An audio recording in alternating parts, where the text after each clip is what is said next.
Шілденің ыстығы ми қайнататын. Қаладағы жарық үйдің іші де демалмай тұрғандай. Күйеуім вахтада 3 апта болды. Бір хабар жоқ. Үйде енесіз келін болып, жалғыз тірлікке тыпырлап жүргенім өзіме ұнамай жүрген. Бірақ үндемедім. Қайын ағам күйеуінің туған інісі, жас салмақты үндемейтін. Бір үйде бір апта қонақтап қалды. Іс сапармен келіпті. Сол күндері менің де ішім пысты. Күйеуге шыққалы көп нәрседен мақұрым қалдым. Жасым 23-те ғана. Әлі де әйел боп еркелегім келеді. Бірақ күйеуім қашанда салқын. Бір күні кешкі шайға өзімше образ жасап алдым. Ақ жұқа көйлек. Көйлек үстімде жабысып тұрды. Жіңішке иықша артым мен алдың анық көрінетіндей жұқа. Іш көйлек кимедім. Не өзімді еркін сезінгім келді, не бір ойнақылық боларын күттім бе білмеймін.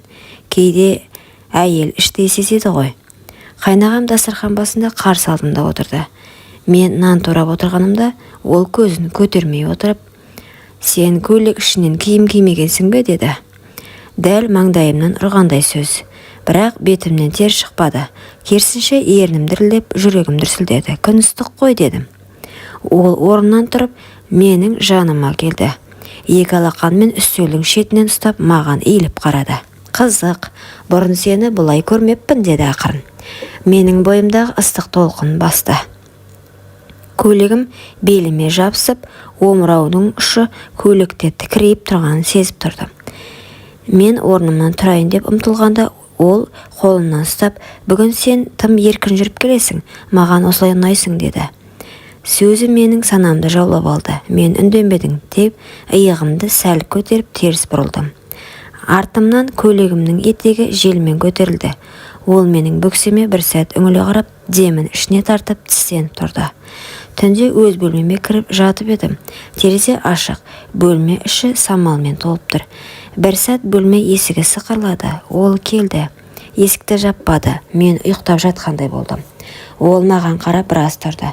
Аяғының ұшымен келіп жайғана жанымдағы көрпені түзеткендей болды. Бірақ оның демі менің иығымда, иісінің өзі мені әлде қашан шешіндіріп үлгерген еді.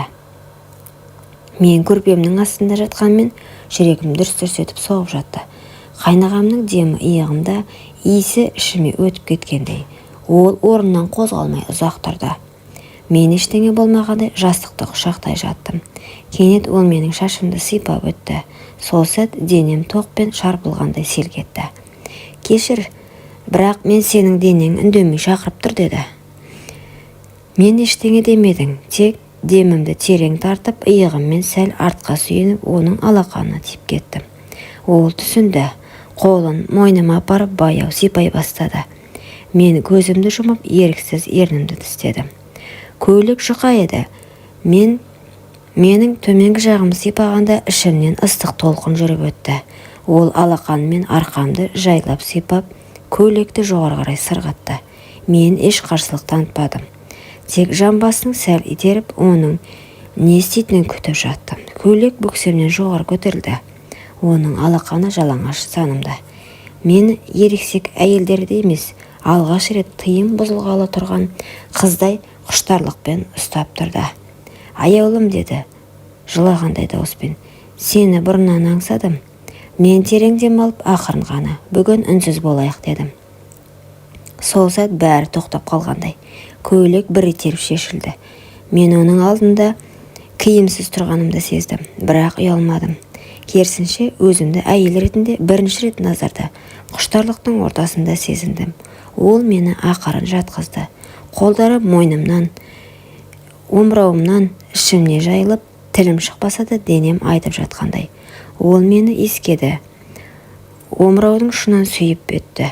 Бетім ыстықтап кетті. Мен ернімді тістеп көзімді жұмдым. Сол түн ол мені күйеуімнен бұрын әйел етті.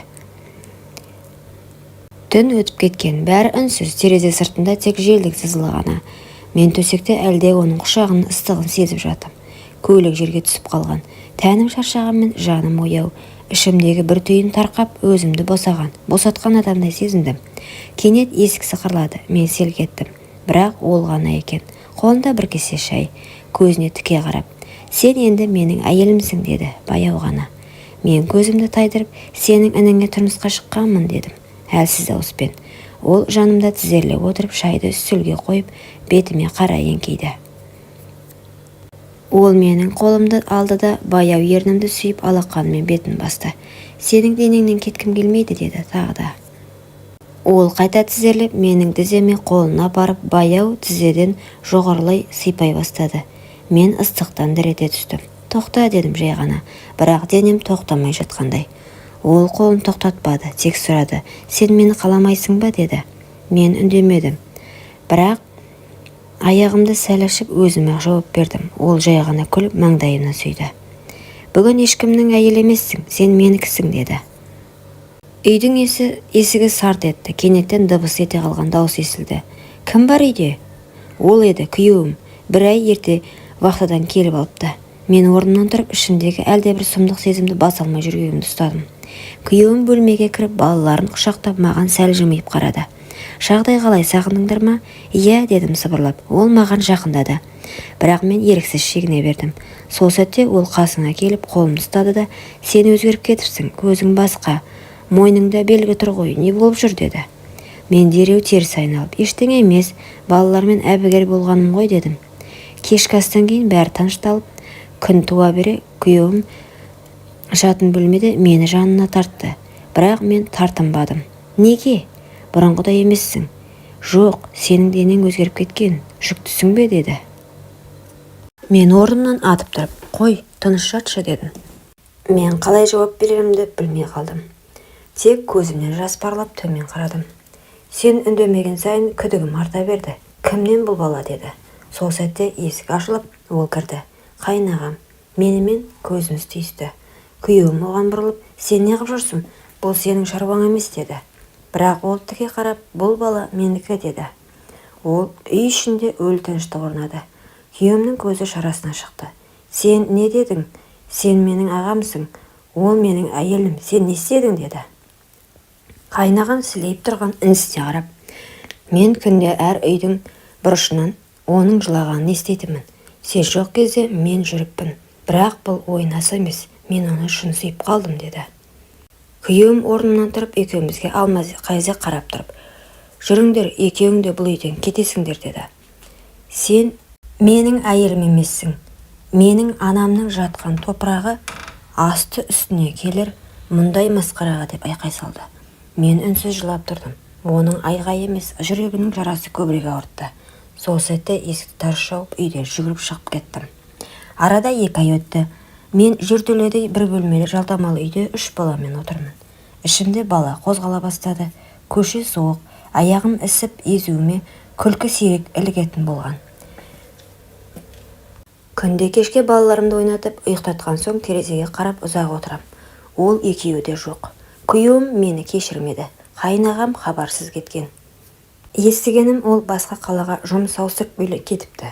Біреулер үйленіп алыпты десе, басқалар жұрттан қашып жүр дейді. Ал мен ештеңе демеймін. Тек балаларымды күн сайын құшақтап, сендер менің бақытымсыңдар деймін. Бір күні балам, анашым, әкеміз кім деп сұрады. Ішім қанжылап тұрса да, сендердің әкелерің көкте, жүректеріңде дедім жай ғана. Бұл оқиғада бір сәттік әлсіздік өмірлік өкінішке айналды. Құрметті оқырман, өмірден алынған шынайы оқиғаларды тыңдағыңыз келсе, менің арнама тіркеліп, лайк, комментарий жазып қолдап кетіңіздер.